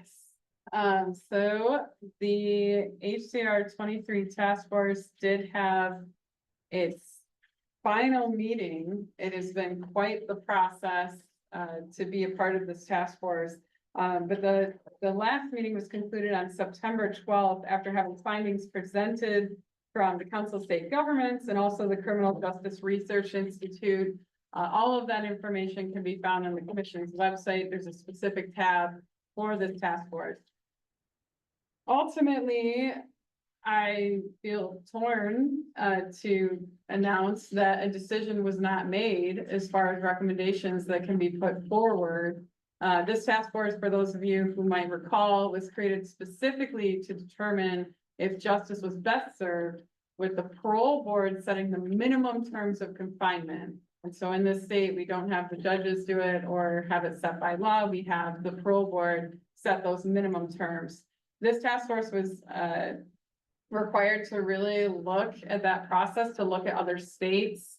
But unfortunately, when it came to whether or not the parole board should be setting minimums or judges should be setting minimums, it was just about a 50-50 split. The task force was comprised of many different individuals from the state. You had public defenders, you had prosecutors, you had victim advocates, you had victims. Obviously the commission was a part of it. But ultimately, I think change can be difficult sometimes. So the next step is we will be writing a report that just encompasses exactly what happened. It's not going to be the opinion from the commission. It's not going to be the opinion of what we felt should have happened. It's just going to be what happened during each meeting, and ultimately that a decision, as far as recommendations to be put forward, a decision was not made. Within that report, you will also see research from the Criminal Justice Research Institute and also CSG. They did an outstanding job pulling together paper files, going literally one by one, setting term minimum files. So take a look and bear with us as we get this report out. It will be out before the end of the year. Any questions concerning the HCR 23 task force? Yes, Kristen, did the issue of reduction of minimums come up? Because when I was, again, on the parole board for 8 years, we were so busy setting minimums and we never got around much to reduction of minimums. It was a paper review. Everybody who laid the rail would sign off. Generally, they said, don't reduce. And it seemed to me it's a major thing because we tell them up front, if you do your programs and keep your nose clean, we'll strongly consider reducing your minimum. And who's going to study that and report on that? So that wasn't brought up as much because this was focused specifically on setting the minimums in general. And so that wasn't discussed nearly as much. I do think that's something that the commission is interested in, especially looking at, cases that were set back in the 80s and 90s, and they're still incarcerated to this day. So I think that is of interest, but that wasn't the place for this specific task force. I think at a minimum, there has to be a due process, face-to-face meeting and somebody there where we can figure out who's responsible. If they kept their nose clean, and it's very easy to pull a misconduct, unfortunately, sometimes. And if they did all their programs and the programs aren't too draconian, we should be reducing the minimums, or ab initio in the beginning, we shouldn't be setting the minimums, let the judges do it. But and you reported on that. So I'm okay with that point. Maybe put on reduction of minimums, because I would want the commission to know what we're doing and what we're not doing. It was the Department of Public Safety that recommended that the size of the parole board be expanded to 5 members from 3 members, but still be allowed to continue to have quorum with 2 members. And then we got that passed, and the whole idea was to give the parole board more time to do these type of reviews, but it just hasn't happened. There's just too many cases. You're right. Yeah. Yeah, I think during a future meeting, well, I know during a future meeting, we'll do a brief overview of the report. I think that people are going to be particularly interested in some of the data that was brought forward that wasn't heavily discussed actually within the meeting. But I think it is absolutely of interest to the commission to take a look at some of these things. And we will put together a presentation to go over, again, what happened in the meeting and the findings of the research. And we'll go from there. What I want to make crystal clear, it's real. What do we say to someone when we've told them, do your program, no misconducts, and we'll consider reducing the minimum, and then we don't give them a fair hearing? That makes no sense at all to me. Yeah, I don't disagree, Mike. I don't disagree. I think that'll be a part of some of Kara's report, yeah? Like looking at some of the parole board processes. Yeah. You know, exactly what you're talking about. So more to come, but we're definitely looking at that, Mike. It's got to be more than box checking, because if we have everybody supervising from who laid the rail on backwards and they all say, don't reduce the minimums, in my view, the institution discourages that. And I think that when they've done well on an independent review, we're going to reduce them. And we did, to be honest, we did reduce some, but boy, it was a hard pull. And the very, very small percentage get reduced. It's nothing like having good time where you're able to earn it and keep track of it yourself. It's just luck of the draw if you even get heard. You're right. Okay, the next is public comment. So Amanda, if you have a comment you want to make, I see Ronald's hand up. Ron, let's start with you. Again, it's Ron Fujiyoshi, Treasurer of Honolulu. Before I speak, I wanted to ask that I could introduce our president of Honolulu, Van Kahumoku, who's on. You met the family before, and Van has been out for a year now, and I thought it'd be good that he be introduced to you and be allowed to thank you for his participation. Van, can you allow him to speak and let him unmute himself and say something?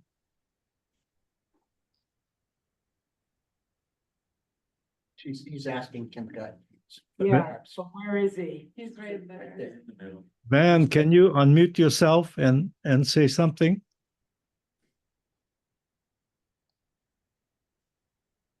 Dan? Can you hear us?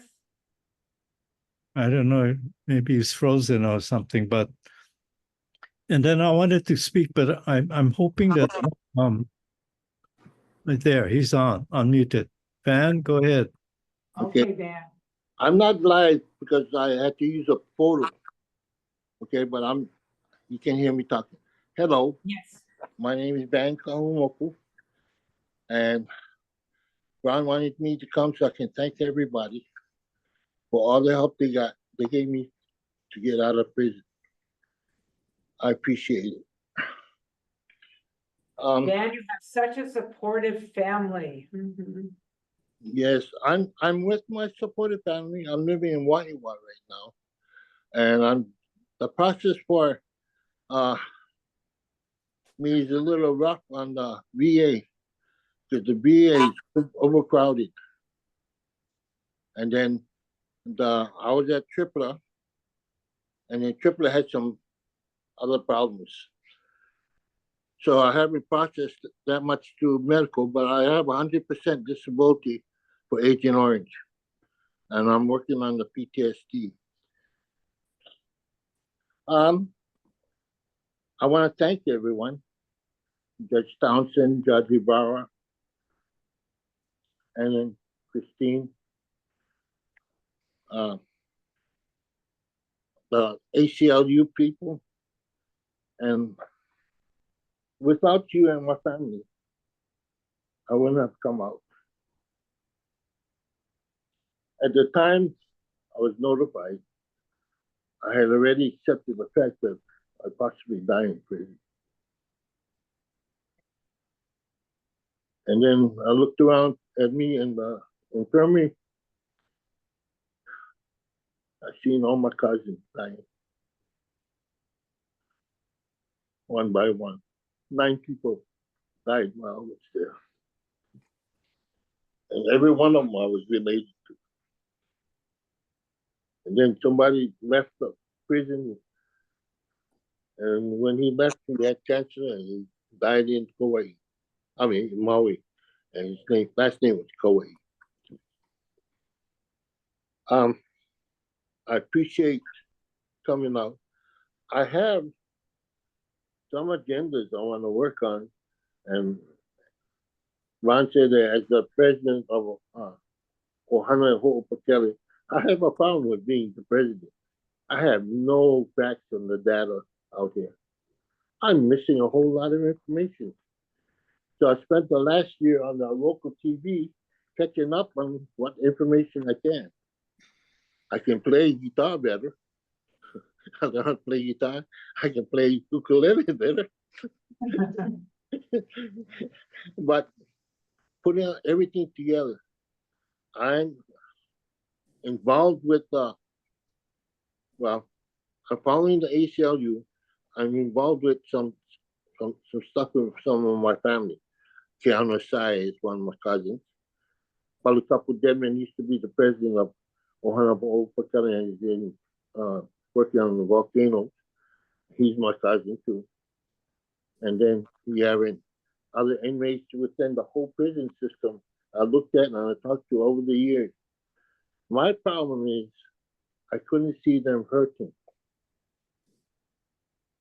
And I was the only one with the paycheck. I'm retired United States Army.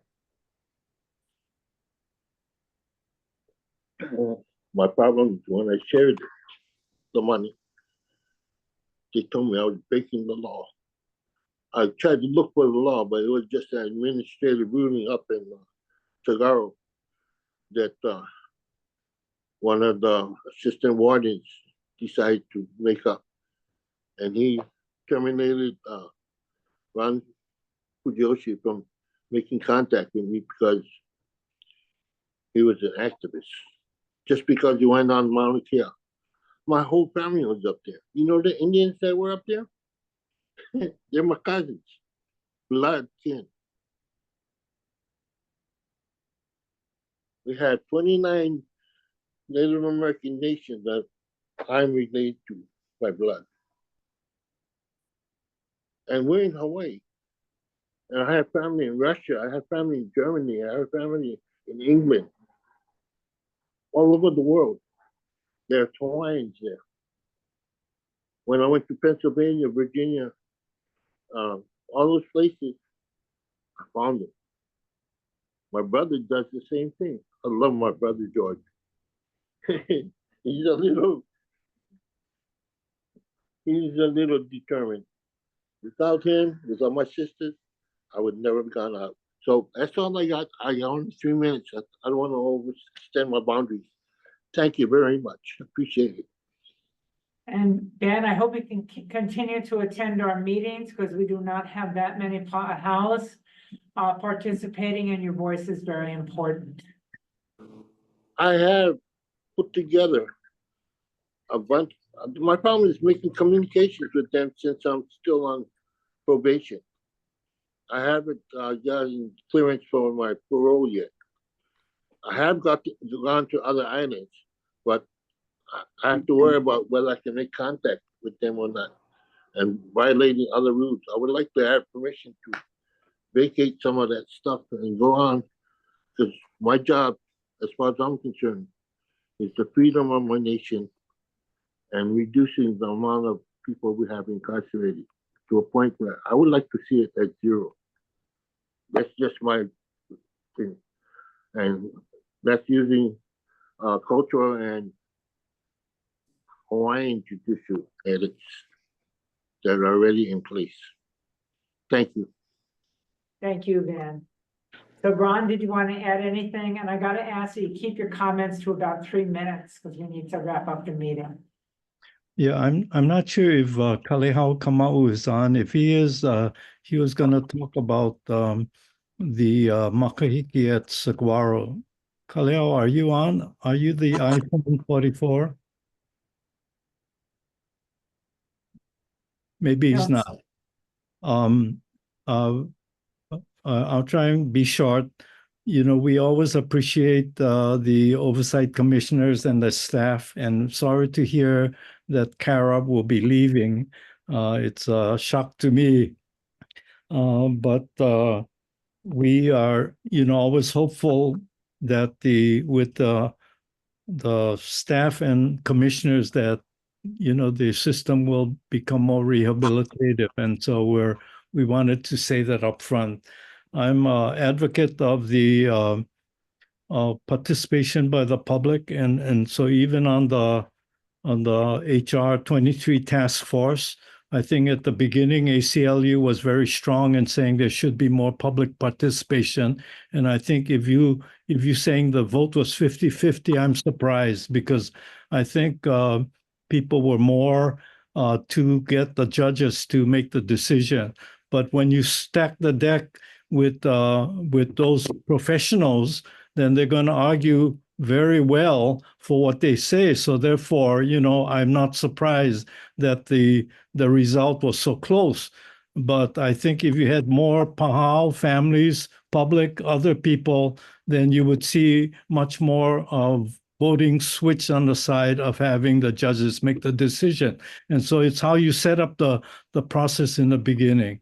I'm also an advocate that please continue your visit to the neighbor islands. I think it's very important that the public be given as much encouragement to participate as possible. And so if the agenda and the Oversight Commission, the report, the monthly report is put out even a day earlier, I think it'll help, because without seeing the agenda and knowing what's on the report, it's hard to report on the agenda, to speak on the agenda. So you got to wait until the end. And then it's, you know, sometimes it goes an hour and a half, and then many people are busy. So they, you know, unless they're really encouraged to participate, they're not going to be there. So it's easier to participate in a person at all. Now we have put in, I was hoping Kalehau would be here, but he's put in 8 names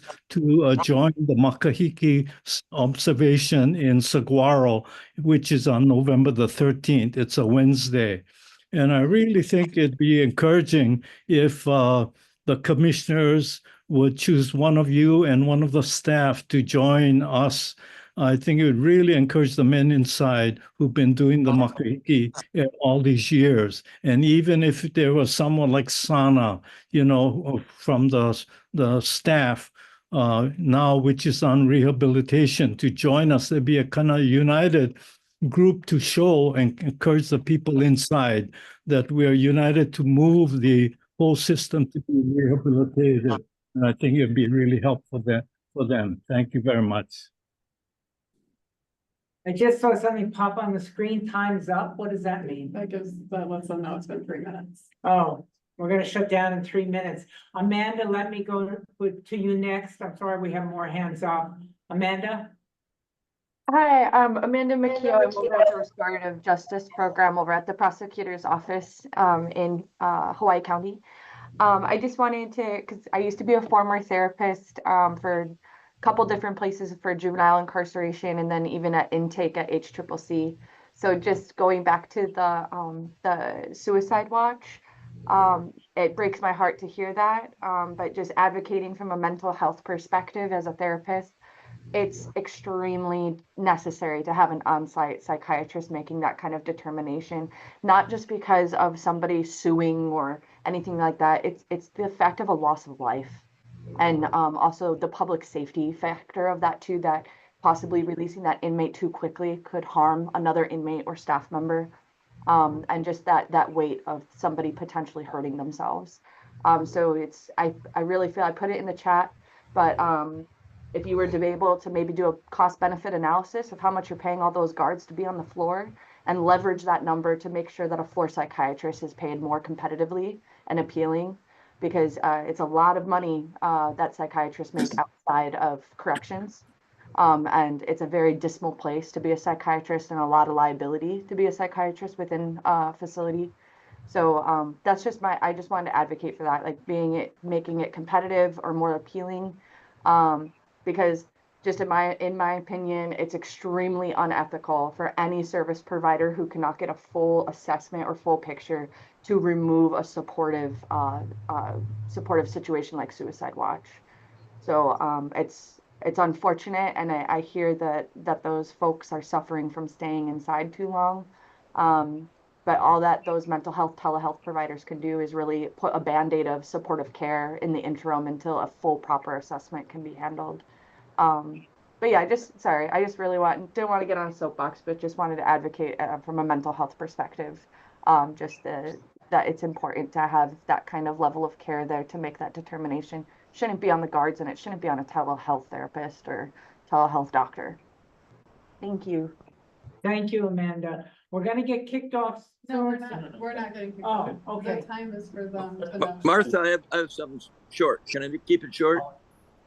Sure, yeah, please. Van, can you hear me? You want to, anyway, Van, I'll say it if you want to unmute yourself, Van, but I thank you for your service. I thank you for saying that you, as your lived experience, you're standing on the shoulders of those that have gone on before. I too am part of a military family. And it's really important to remember that service, that oath that you take. And so I appreciate what you're saying today. And we paroled somebody many, many years ago that met 200 family members. And he lived a couple more years. And I hope they were good years. So thank you. And Ron, if Van can't hear me, can you pass this along to him? All right. Thank you. Okay, we have two other hands raised. I'm first going to go to Kat Brady and then to Holly Ray. So Kat. Aloha, everyone. Two short comments. Many years ago, before COVID, there was a bill at the legislature put out by the paroling authority, because the law says that for people who are in prison for a while, every 5 years, they need to come before the paroling authority so the paroling authority could assess how they're doing. The paroling authority actually didn't like that, and they proffered a bill to make their unlawful paper review go. And I testified along with a person who had been incarcerated for many years, and we managed to convince the committee that the law is the law, and the parole board should be role models and actually follow the law so that people who are in prison for 5 years come before the parole board rather than a paper review. My second comment, that bill died. So it still stands that the parole board is supposed to interview people in person if they're in prison every 5 years. The other thing is, Tommy mentioned that they're bringing people back from Saguaro, and I would hope that when you go to Halava, it'll be after some of the people are back so you could actually see how they're feeling. That's it. Thank you so much for your time. Thank you, Kat. Holly, and 3 Thank- minutes. Yes, thank you. I'll do my best. I am the mother of a 30-year-old poster child for a severely mentally ill son who's incarcerated at HCCC right now. And I'm coming to you folks. I've been trying to help my son for 9 years now. This has been a journey. He's currently in jail there. And this is more immediate, concerns, things that are happening for him right now that I don't know how to navigate. And I've called dozens and dozens and dozens of people. I've sent faxes and emails to Tommy Johnson, who never responded to me. I spoke with Rick DaCosta in civil rights, and we did not have a very good positive connection. I had sent him materials to possibly help my son in speaking with medical there. I asked him to please return my envelope without looking at the papers and reports and stuff that I sent him, because I didn't feel he was going to represent my son, and to please send those materials back unopened, and I would pay for postage. I did finally receive them, and they had been opened. I asked him specifically and his receptionist to not open them. That mail was opened. So that's just one piece. My son, it took me over 6 weeks to get my son's $100 deposited in his commissary account, and I had to fight almost daily just to get his money deposited. People weren't answering the phone. They were rude. Not once in 3 months have I ever been able to speak to anybody in the mail department. They tell me I'm not calling at the right time. I call all times, day and night. No one's ever answered the phone. In most people at HCCC, the phones are not answered in any department. I've called mental health. I've called many people. My son is currently being evaluated for competency to stand trial. So he's severely delusional. Everybody there knows my son is ill.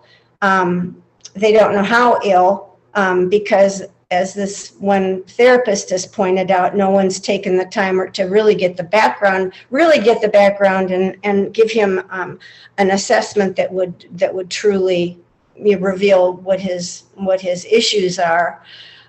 Right now, what's happening is, again, I tried to get his money. After 6 weeks, as of Monday, his commissary money was finally. And I've talked to Warden Maho also about this, and gone to the jail. His money finally did wind up there and was accepted. I've sent mail to my son. I live less than a half a mile from the jail, and my son is not receiving mail that I've sent him. Beyond 3 weeks, he does not get his mail. He can't advocate for himself, doesn't know how to ask, who to ask. I can't find out what's happened now that I'm so concerned about. And if anybody has any information for me, I pray that you give this to me. My son, 2 days before my son his commissary was going to come through, which was Tuesday, and his money's there. My son was diverted to segregation.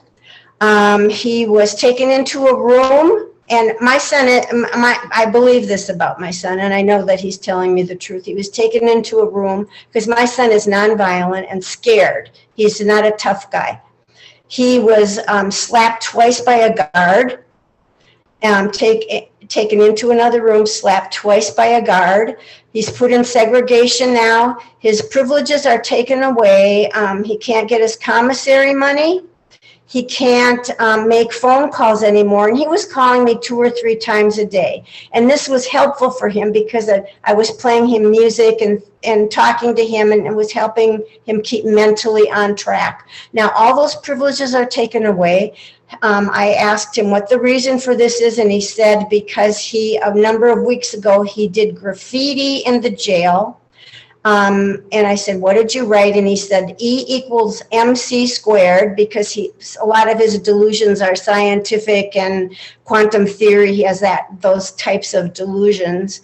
I said, well, Brady, his name is Brady. And I said, Brady, that has to be pretty common to be doing graffiti in the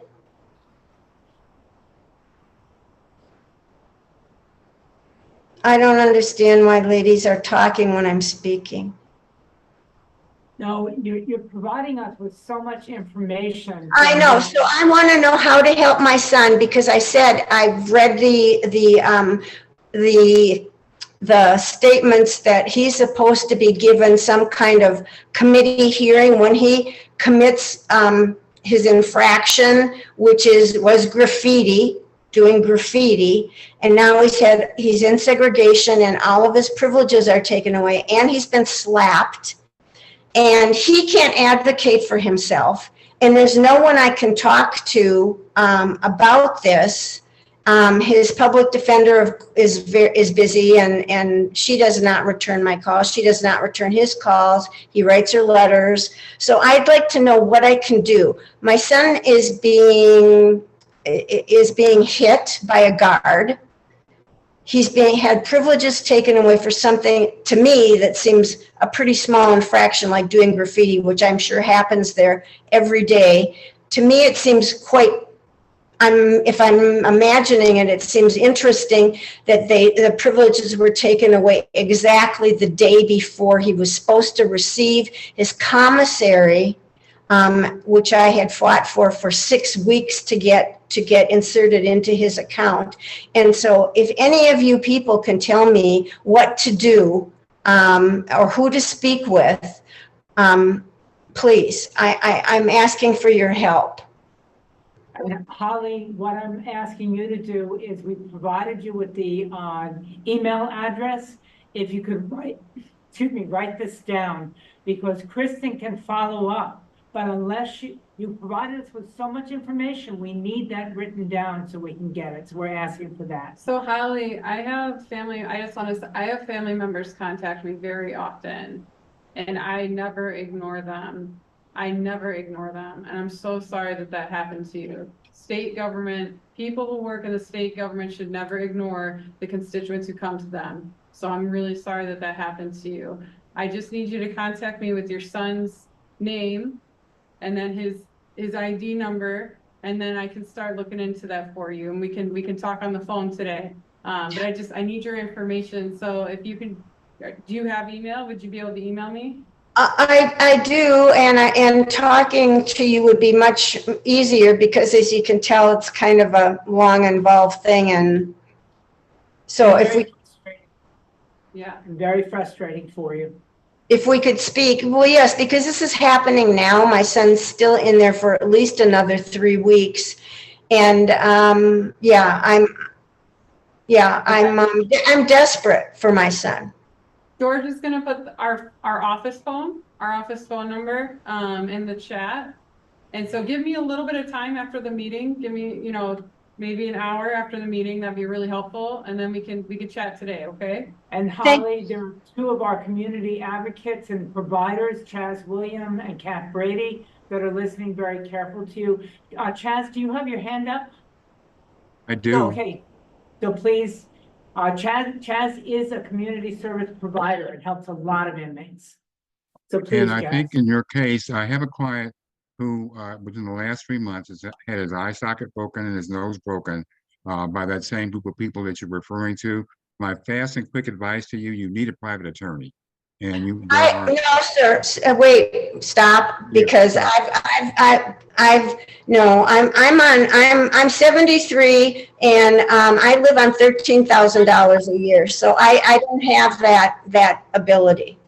Would call us after we will refer you to pro bono people. No, you can't do that. I've tried and tried, and I've Okay. talked to every That's legal aid society, I mean, believe me, I've talked to thousands of people in understandable. Okay. 9 I years. just have one comment. I need Holly, to I make one want more to say comment before we Chaz break up. Williams is someone who provides WorkNet, exceptional you can help reach me. to I'm available. families. Mhm. Take advantage of what he's offering you, so he'll get in touch with you. But Chaz, will you share your number in the chat, or should Holly share her number? You can get it directly to Kristen. And I just have one comment to make, very important before the meeting breaks up, because I wanted to be able to express what was going on with the division and the jurisdiction for making minimums for inmates. And I wanted to make a comment because it's a very important one. In spite of what we're talking about now with jurisdictions, there are 4 different ways an inmate can be remanded and not leave the facility because there's a rule that's been set up, either parole board or the RAD unit at Halava, or it could be an individual case manager at the facility they're at. And I have these people in my class. I know this is how they get mandated. Here is the problem. In spite of all those mandates, it makes not a whit of difference if the mandated programs are not being provided by public safety. They are stuck there. I went to Halava this past 3 weeks to recruit a mandatory class that the parole board had mandated for cognitive skills. I had 71 people for a class size of 15 people. I had to eliminate like 50 people that had a mandate to do this.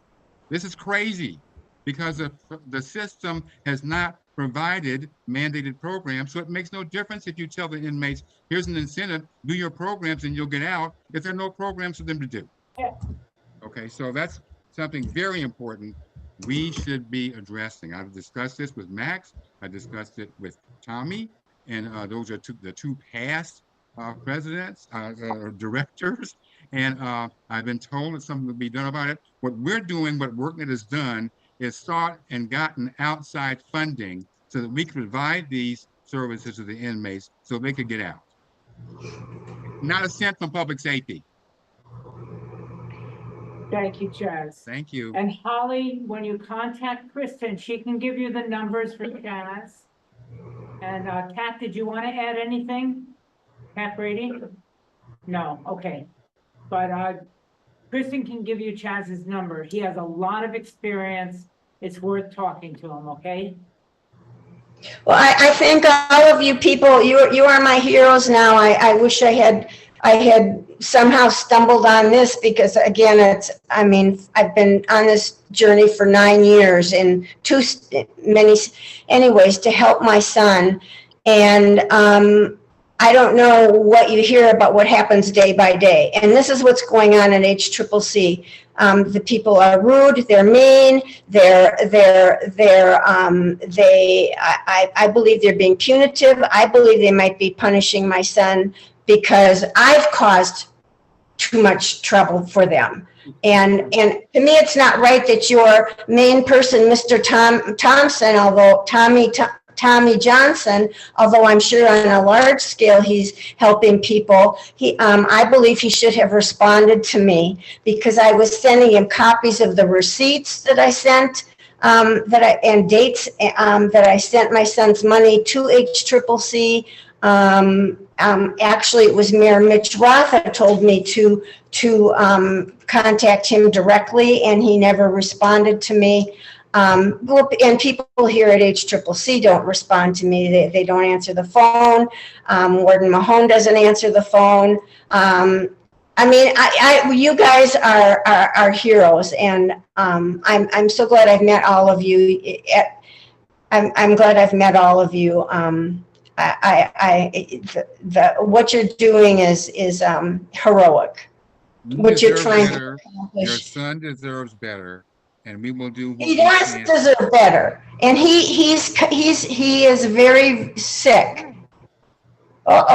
He's very sick, and I want to know the truth of what's happening to him. And I don't have any way to find that out. Why is he in segregation? What does that mean? Why are his privileges taken away from him? This graffiti thing cannot be for real. Why is he not given his chance to have the meeting with the committee that in the rules, when there's disciplinary action, he's supposed to have? He just says, well, I don't know. And people take advantage of that fact, that he's not coherent. We'll help you how we can. You know, I'm gonna have to as you- sign off now. Literally, I have another meeting to get to. So, thank you folks for listening. We'll Yes, help you as much as we can, Holly. Thank you. Aloha. You know, Well, one thing we used to have, and Dan, you may remember this, we used to have the inmate handbook. In the past, our rules and corrections made it very clear what violations were, what the possible punishments were for them. I don't know what inmates get today. They don't get it. I have no idea. And that, I mean, I have copies of that old inmate handbook. So everyone going into the system knew that if you did graffiti, this is the punishment. And this is the due process that you get. It's one thing we should be talking about at some point. Yeah, that's actually something that I have brought up to the department continuously for 2 years now, because the inmate handbook exists. Most people in the facilities, in the jails in particular, don't know that it exists. They don't have access to it. They're Oh, not it's given. very little. Pardon me. Very Yeah, little. so I do hear that left and right. Yeah. Pardon me. I don't know that would do any good for my son because he is so delusional and so mentally unwell that reading a booklet may not make any sense to him anyway. He No, needs I'm someone. talking how- we're talking for the whole system. It might help others, that's all. We know it Okay. might not help your son. All right, thank you. You wanted to make a comment, Dan? Yes. I know Eric's son. I know who he is. And the problem is the inmate handbook is on the computer. If you don't know how to use the computer, and many of us don't, you don't get access to a lot of things. Right. Okay, thank you. Thank you, Ben. Carrie Ann, you have your hand up?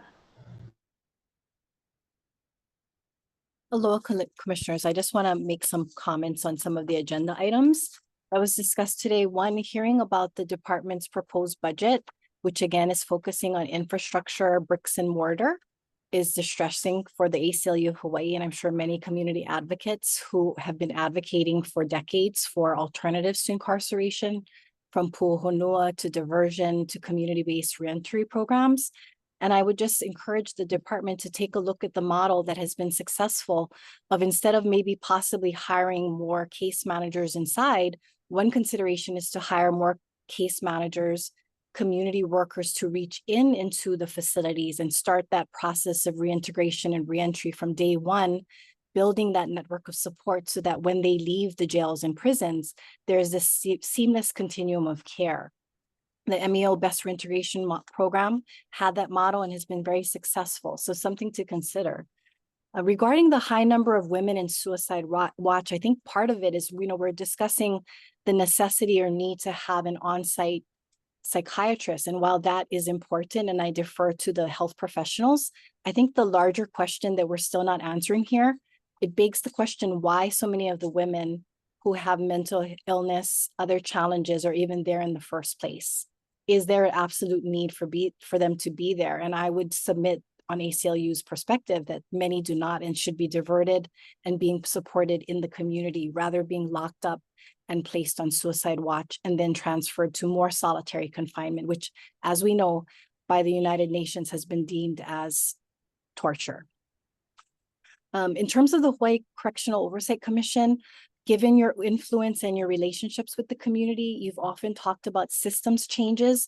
I also want to add, we talk about lawmakers, we discuss the judiciary, but another key stakeholder is our governor.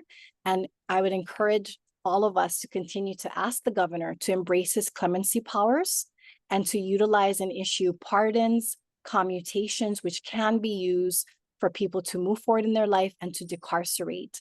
And that is something that as part of his campaign, he did promise to do that. And I think with maybe gentle reminders from the community, this could maybe be another tool to help reduce the number of people in our jails and prisons.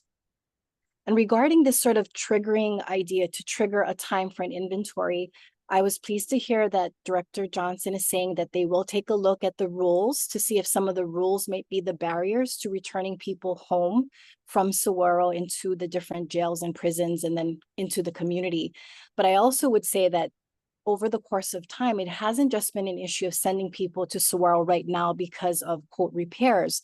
If you look at for the last so many years, Kulani and Waiava have been under capacity year after year after year. So it is a little troubling to just sort of point to these repairs when it has been a pattern of practice. And this is the fact that we're highlighting this issue.